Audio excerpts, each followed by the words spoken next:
പുഴുപ്പലത്ത് ഇവിടെ വന്നിട്ട് എല്ലാരും കെട്ടിടിക്കാനാ? അതെ, ആ സിദ്ധു ചേട്ടൻ അത്യാവശ്യം നല്ല പോലെ കഷ്ടപ്പെടുന്നില്ലേ? ആ അത് നാട്ടിലെത്തിക്കാൻ അതെങ്ങനെയാ കെട്ടണ കാരണം താല്പര്യം വേണ്ടേ?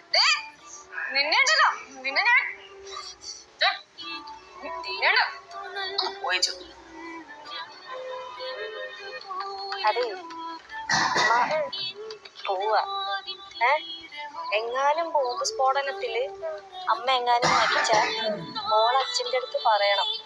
അമ്മയ്ക്ക് അച്ഛനെ ഭയങ്കര ഇഷ്ടമായിരുന്നു, എന്നെങ്കിലും കാണുന്ന ആഗ്രഹം ഉണ്ടായിരുന്നു. പറയോ? കേട്ടോ